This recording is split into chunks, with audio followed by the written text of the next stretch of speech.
Hey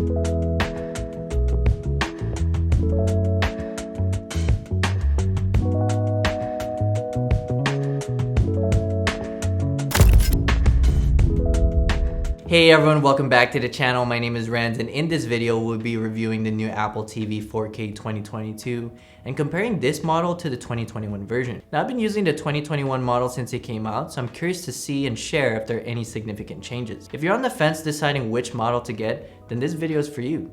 We'll be discussing what's new with the 2022 model, my experience, and if it's worth it enough to upgrade or purchase last year's model because of its price drop. So here we have the new Apple TV 4K. It's your pretty standard Apple box, and I did notice it's a lot smaller than the 2021 box.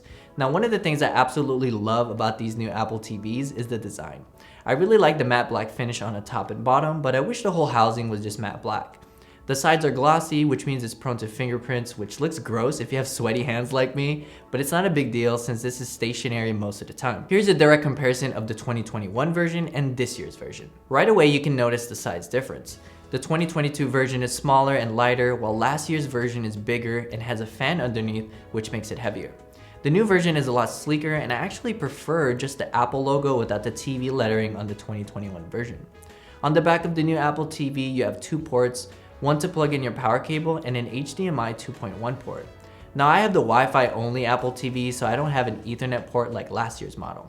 You can, however, purchase it with an Ethernet port for an additional $30 just to keep in mind. Apple has also upgraded the processor to an A15 Bionic chip. The difference is barely noticeable in terms of performance to last year's version. The apps loaded at about the same amount of time, and scrolling through apps is the same on both versions. Just having a new processor alone won't convince me that this is worth the upgrade, but for people that really care about having the latest and greatest, this feature might be enough to upgrade or purchase this device. A welcome addition of these new Apple TVs is the new redesigned remote. It's identical to last year's remote, but with one important difference. It uses USB-C charging instead of a Lightning connector. This makes Apple's transition to USB-C a lot smoother, since the rumors say that Apple is ditching Lightning on next year's iPhones. This new remote is awesome. It feels really nice to hold and feels very premium. The directional pad has gesture controls, meaning you can swipe left, right, up, and down. Or if you're not into the gestures, you can just press on the D-pad. You have your home button, volume buttons, and on the side is a dedicated Siri button. Double-clicking the TV button opens an app switcher, kind of like your iPhone, where you can access previously used applications. You also have the option to use your phone into a remote, which is really cool. The one thing I wish this remote had is a Find My feature, since most Apple devices have it. But knowing Apple, they'll probably integrate it in the future. So now that we talked about what's new, let's talk about the user experience. The Apple TV 4K's interface is really clean. You can fit upwards of 20 apps and rearrange your apps to your liking. You can even put apps into folders just like on your iPhone. You can also navigate by voice with the Siri button on the remote. You can ask Siri things like action movies with Tom Cruise or new dramas on Netflix. Of course, you can find all your favorite streaming apps like Netflix, Disney+, HBO Max, Hulu, and Spotify. So speaking of streaming apps, have you ever forgotten the passwords to log in to your streaming services? This always happens to me, and that's why I have to share with you the sponsor of this video, NordPass. Nothing is worse than getting ready to relax to watch your favorite TV show and realize you forgot the password to log in. This is where NordPass comes in. NordPass is a zero-knowledge password manager, which means that no one else but you can see what's in your encrypted vault. It helps you store all your passwords in one place so you don't need to memorize them. It even auto-generates secure passwords for you and allows you to secure your credit card and personal details. There's a variety of advanced security features like a data breach scanner to find out if your online account or credit card info has been leaked. And here's what's cool. You can get an exclusive NordPass deal with an additional 1 month for free by visiting nordpass.com/Rancidio or click the link below to check it out. Big thank you to NordPass for sponsoring this portion of the video. So the Apple TV supports 4K up to 120 frames per second, Dolby Vision, and Atmos. The colors are crisp, bright, and impressive. I'm a big fan of watching Marvel movies, and I was blown away by both the picture quality and audio. The movies just come to life in terms of color. The sound feels punchy and immersive, especially pairing it with a speaker like my Sonos Beam Gen 2. Screensavers really pop, and casually watching TV shows is relaxing. The other new addition is HDR10. This means better colors from supported content. However, keep in mind that your TV may or may not support it, which is a bummer since I found out my LG C2 TV does not support HDR10. If you do have new TVs such as the Samsung S95B OLED and Hisense U8H, then you're in luck because it does support HDR10. Adding HDR10 is Apple's way of future-proofing this device as media gets better over time. One of my favorite features of the Apple TV is Airplay support, which lets you stream music and videos to the TV from an iOS device.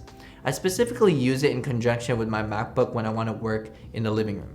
There's also Apple Fitness Plus support where you can work out and track your metrics with your Apple Watch on your TV. It really makes me appreciate how streamlined the Apple ecosystem is. The Bluetooth options are also great. You can easily pair your AirPods or AirPods Max for a private listening experience. This is useful for parents if they don't want to wake their kids up if they're sleeping. You can also pair your Sony DualSense controller to play Apple Arcade games and navigate menus. Playing games on the Apple TV is so fun and super smooth. Okay, so here's the big question. Should you upgrade or purchase the Apple TV 4K if you don't already own one? The short answer is, if you're looking for the best entertainment experience and you're in the Apple ecosystem, then the Apple TV 4K is a no-brainer. Now, which version should you choose? Well, it depends. If you already have last year's version, this year's version may not be a significant upgrade. If budget isn't an issue and this is your first Apple TV purchase, I would recommend the 2022 model because it's lighter and future-proof to last longer. If you're trying to save some dough, however, and don't care about the new features of this year's model, then the 2021 version is also a great choice. If you already own last year's Apple TV, then this isn't worth it unless you have a Samsung or Hisense TV that can support HDR10. If you don't have an Apple TV yet and you're not invested in the Apple ecosystem, then this is still a solid choice. However, you might not benefit and utilize all the features. Now, a common question that people ask is, what's the need for an Apple TV or a streaming stick? Well, the reason why I bought an Apple TV in the first place was because my old Samsung TV's operating system was super laggy. Moving through apps and even doing a quick search on YouTube was extremely slow. Fast forward now, I love the experience using the Apple TV 4K.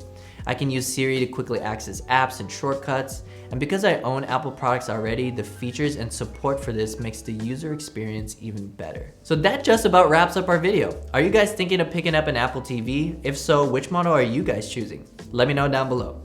And if you guys enjoyed this video, please give this video a thumbs up. And if you want to see more content like this one, you can subscribe to the channel. But thank you guys for watching. See you guys in the next one.